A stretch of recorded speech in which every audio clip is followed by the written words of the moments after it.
What is object-oriented programming? What is an object? Why is it important to know how to program based on OOP? How did it change the world of programming? Hello, this is Ali Reza. Welcome to the Mentor Code Lab. Today we are gonna talk about object-oriented programming. Now, when we say object-oriented programming, we are talking about two different concepts here. The very first concept is object, and the second concept is oriented. Before we start talking about object-oriented programming, we need to know a little bit of history. How did programs work back in the history? I remember writing batch files for DOS operating system. Ooh, that was very old time for me. Now, either in batch files or when you would write in programs like basics, back in old days, you didn't have different methods, different functions, different calls to different sections of the code. No. You would start writing the code from line 1 up to, I don't know, 400, and the application would be executed line by line, just like any interpreted language these days. And you didn't have the concept of jumping from, for example, line 2 to line 200, and from line 205 to line 400, and from 410 back to line 1, for example. Later, basics added this. Batch files didn't have it, but later basics language added this and they called it subroutine. So within a program you could have subroutines and you could jump from a line inside a subroutine to another line into another subroutine. Sorry for the noise of phone call. So you would have different subroutines and you could jump from one line inside a subroutine to the start of another subroutine. Okay? This opened a little bit of freedom for programmers. However, it was not solid enough to make advanced programming based on it. However, it was the first stepping stone for making object-oriented programming. Now, these days we have a concept called objects. Each object in programming is an entity that has its own scope of code. So it's some lines of code and it's closed to itself. It can open doors to the outside to get inputs and give back outputs. But between the input and the output, this object is a closed black box for itself. Okay? However, it opens the doors for some function calls here and there inside its own code. Again, when you call a function on an object, you don't know what will happen inside that object. It is not important. The object itself is responsible of handling everything that it needs to, so that others outside of the object shouldn't care about it. Now, object-oriented programming means that you have tons of these objects inside your program, and these objects are talking to each other wherever they need to, however they need to, and the program will do the functionality for you. If we want to give an example of object-oriented programming, for example, you remember the float? We have a video about float and double. Float is an object, so a value with decimals. It is an object. If you recall, we have a video on integers. Int is an object. If you recall, we have a value of type Boolean. Now, Boolean is an object. And in future, you will learn about classes. Each class is a unique object, and so on and so forth. So each thing, each entity that you are defining inside your programming language, for example, in C# you can have structures.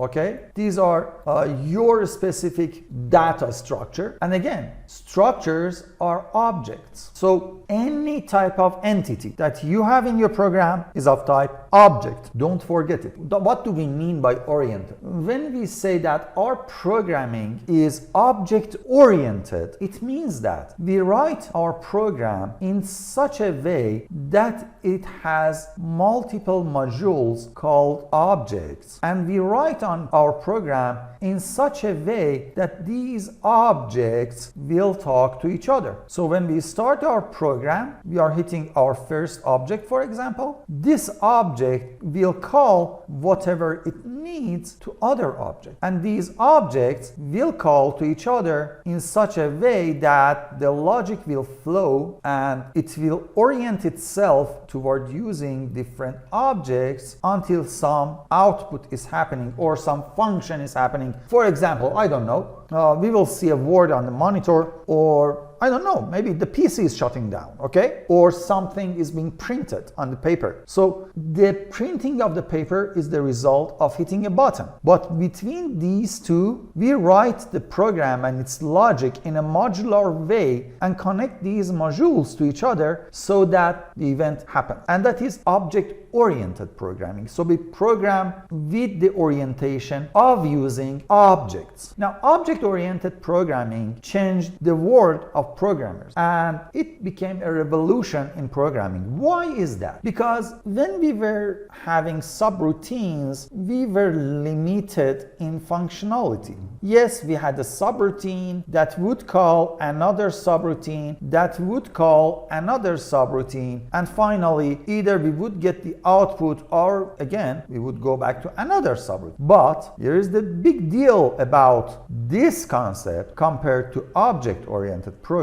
In old days, we couldn't change the behavior of a subroutine and have a copy of it with different functionality. This was a piece of code that was unchangeable. It was what it was. However, in object-oriented programming, so this is subroutines, old days, history, this is object-oriented programming, and this is the future and today. So in object-oriented programming, we have concepts like polymorphism. So we can change the behavior of one of these objects, and we can have our copy of this object that behaves differently. We can have inheritance, and we will talk about these in few minutes. And these two, hand in hand to each other, change the way programmers think and write their code so much that we can call it a revolution. Now, what is polymorphism and inheritance? To understand these two, let's start giving you an example and move on by example, okay? So we have a type of living creatures. This is an object in object-oriented programming, okay? So the living things have a heartbeat, for example, and they can reproduce, have children, blah, blah, blah, blah. So they have some identifying factors. However, from this living thing, we can have a new category called, I don't know, animals. Let's say animals. We can have bacteria and, oh God, no heartbeat here for bacteria or even viruses. So let's fix this. A living thing have, I think, 7 different features that identifies a living thing. One of them, if I remember correctly, is having the capability of reproducing itself, okay, and having children. And there are other things like they can absorb nutrition, they can grow, blah, blah, blah, blah. Now, out of these features comes 3 new categories, new objects. So these are objects, again, of course, in object-oriented programming language, and each one of these now have a new specific criteria. For example, a virus has some specifications that differs it from bacteria, okay? And animals, of course, are multi-cells, so they are not bacteria or virus or stuff like that. However, out of these animals, now we have 2 new categories, biped and, for example, quadruped, and the list goes on and on, okay? So let's say we have biped and quadruped. Now, if you look at this hierarchy, all the bipeds and quadrupeds have a heart because animals have hearts, and all animals are being able to absorb nutrition and reproduce children because any living creature can do that. So this hierarchy of inheriting different aspects from their parent is called inheritance. Let's give you another example. We have humans. This in object-oriented programming is called parent. Now from human, two different children are being separated. One is man or male, let's call it, and the other one is female. And these are called children. Now if you look, both male and female are inheriting, so we are talking about inheritance, they are inheriting some aspects from being human. For example, we all have two hands, two arms, two legs, two eyes, one head, no tails. However, we are different in some aspects. For example, reproducing organs, or men have mustache. So we are different in some aspects, but we are inheriting some aspects from our parents. This is called inheritance. And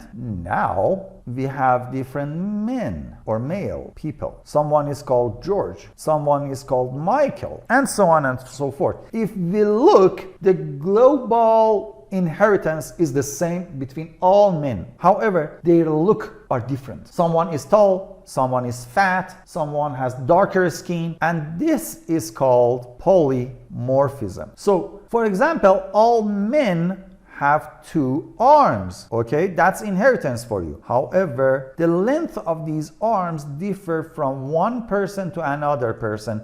That is polymorphism. If you got this concept, now let's move to the programming. Let's say that I have an object called person. Now this person has a name, this person has a gender as male or female, and so on and so forth. Now we can inherit from this object and create a new object, calling it game character. Because we are inheriting the game character from the person, by default it has a name and it has a gender. We don't need to define it again. However, a game character can have a health or some stats like, I don't know, you call it bravery. Okay, now up until here we are talking about inheritance, and let's say that I don't know, damage, so that when they get hit they are being damaged and reduce the health. Now from here on we go on polymorphism. How? We define two different game characters. One is the player and one is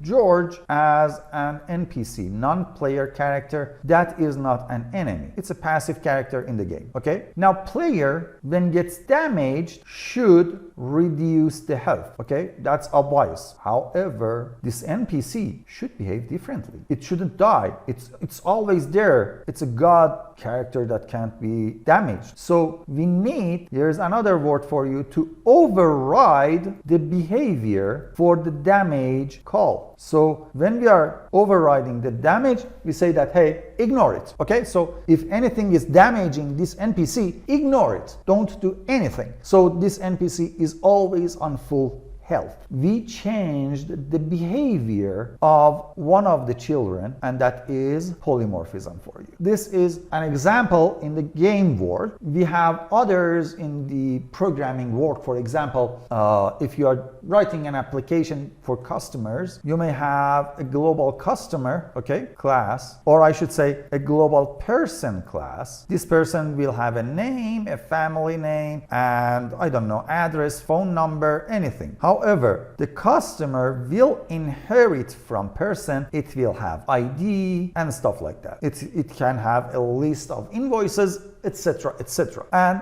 now we can have instances of different type of customers. Here we are not adding any attribute to the customer, but we are changing the behavior of the customer. Okay, for example, we have a day customer and we have a night customer for a store that is open 24/7. So in the day, it will have a different percent of discount compared to night. They are two different customers. They are not the same person. There are two types of customer. One is defined as day customer, one is defined as night customer, and the difference is the percentage of discount. Okay? So this part is polymorphism. This part is inheritance. And again, it's in the world of programming for OOP, or object-oriented programming. We can do inheritance and polymorphism because we separated the concept of object from the general program. So we have different objects, one is person, one is customer, and we are inheriting one from the other one, and we are changing the behavior based on conditions. So we have objects, we have a program, and we make a bridge between these two. So we are orienting our program toward using the object, and that's the whole thing. You get object-oriented programming. And almost all the languages these days are supporting object-oriented programming, being it Python, being it C#, being it C++, being it Java. No matter what you are calling, they accept object-oriented programming as the base, core, fundamental feature of themselves. If you like these videos, please subscribe to the channel, hit the like button, and turn on that bell so that when I publish a new video, you will get informed. Have fun, everyone. Bye.